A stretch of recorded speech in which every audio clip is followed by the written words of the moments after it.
श्री कृष्ण कहते हैं, किसी उद्देश्य के लिए जीवन भर कठिनाइयों से जूझते रहना ही महापुरुष होना है।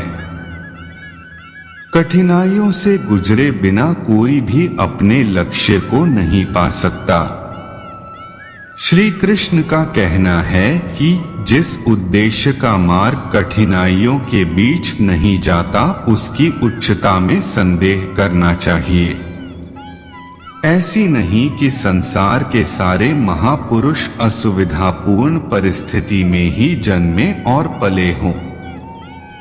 ऐसे अनेक महापुरुष हुए हैं जिनका जन्म बहुत ही संपन्न स्थिति में हुआ और जीवन भर संपन्नतापूर्ण परिस्थिति में ही रहे। यदि वे चाहते तो कठिनाइयों से बचकर भी बहुत से कार्य कर सकते थे, किंतु उन्होंने वैसा नहीं किया। जो असुविधापूर्ण परिस्थितियों में रहे, उन्हें तो कठिनाइयों का सामना करना ही पड़ा।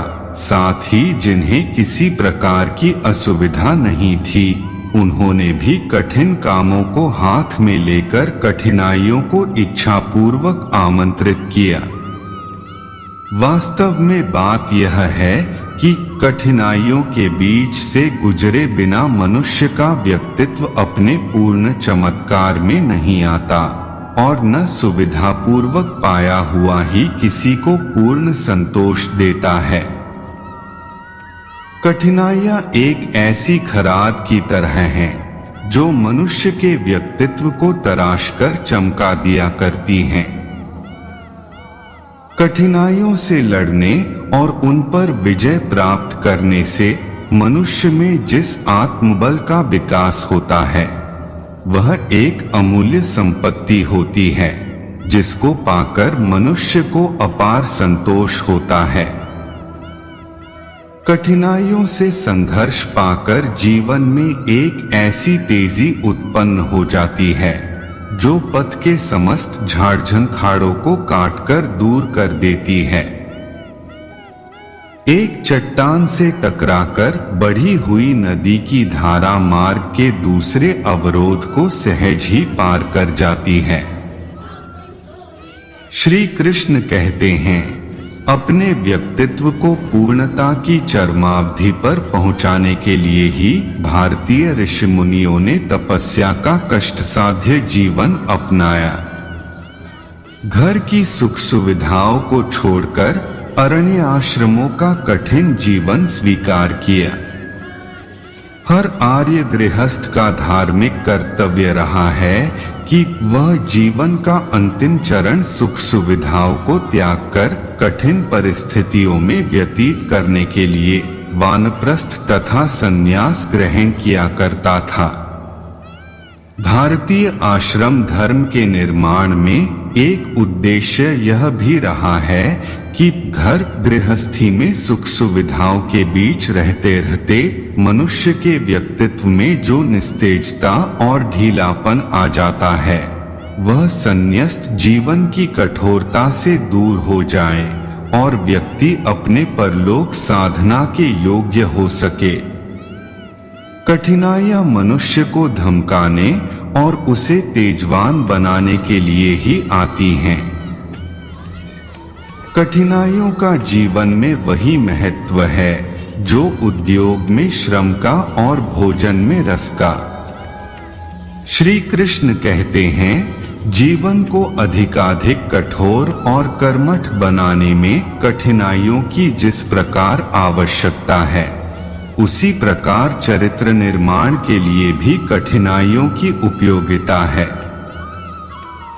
मनुष्य का सहज स्वभाव है कि उसे जितनी ही अधिक छूट मिलती है, सुख सुविधाएं प्राप्त होती हैं, वह उतना ही निकम्मा और आलसी बनता जाता है और एक प्रमादपूर्ण जीवन संसार की सारी बुराइयों और व्यसनों का जन्मदाता है। खाली और निठल्ला बैठा हुआ व्यक्ति सिवाय खुराफात करने के और क्या कर सकता है। यही कारण है कि उत्तराधिकार से सफलता पाए हुए व्यक्ति अधिकतर व्यसनी और विलासी हो जाते हैं। श्री कृष्ण कहते हैं, किंतु जो कठिनाइयों से जूझ रहा है, परिस्थितियों से टक्कर ले रहा है, असुविधाओं को चुनौती दे रहा है, उसे संसार की फजूल बातों के लिए अवकाश कहा। उसके लिए एक एक क्षण का मूल्य है, जीवन की एक एक बूंद का महत्व है। जिस प्रकार मोर्चे पर डटे हुए सैनिकों की साहस और उत्साह की वृत्तियों के अतिरिक्त अन्य सारी वृत्तियां सो जाती हैं, उसी प्रकार कठिनाइयों के मोर्चे पर अड़े हुए व्यक्ति की समस्त अभावपूर्ण वृत्तियां सो जाती हैं। श्री कृष्ण कहते हैं, कष्ट और कठिनाइयों को जो व्यक्ति विवेक और पुरुषार्थ की कसौटी समझकर परीक्षा देने में नहीं हिचकते, वे जीवन की वास्तविक सुख शांति को प्राप्त कर लेते हैं। किंतु जो कायर हैं, क्लीव हैं, आत्मबल से हीन हैं, वे इस परीक्षा बिंदु को देखकर डर जाते हैं, जिनके फलस्वरूप हाय हाय करते हुए जीवन के दिन पूरे करते हैं। न उन्हें कभी शांति मिलती है और न सुख। सुखों का वास्तविक सूर्य दुहकों के घने बादलों के पीछे ही रहता है। जो इन बादलों को पार कर सकता है, वही उसके दर्शन पाता है।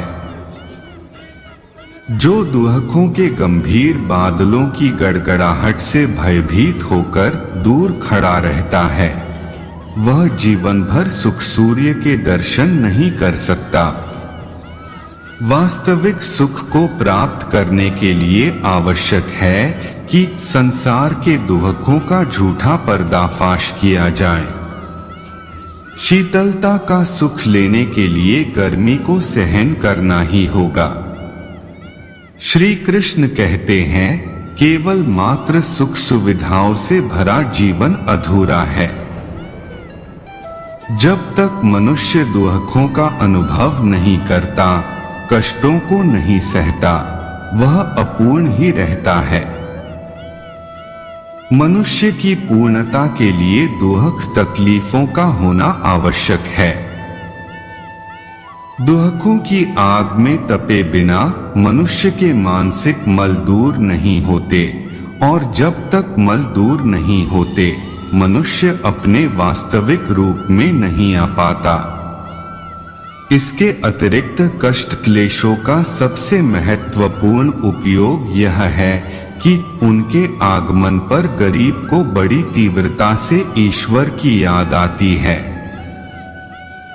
दुहक की तीव्रता मनुष्य में ईश्वरीय अनुभूति उत्पन्न कर उसके समीप पहुंचा देती है।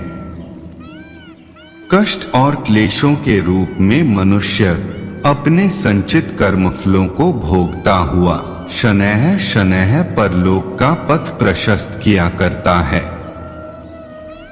जहां दुहक की अनुभूति नहीं, वहां ईश्वर की अनुभूति असंभव है। यही कारण है कि भक्तों ने ईश्वर के समीप रहने के साधन रूप दुहक को सहर्ष स्वीकार किया है। श्री कृष्ण कहते हैं, कष्ट और कठिनाइयों को दुहक मूलक मानकर जो इससे भागता है, उसे यह दुहक रूप में ही पीछे लग जाती है, और जो बुद्धिमान इन्हें सुखमूलक मानकर इनका स्वागत करता है, उनके लिए यह देवदूतों के समान वरदायिनी होती है। राधे राधे।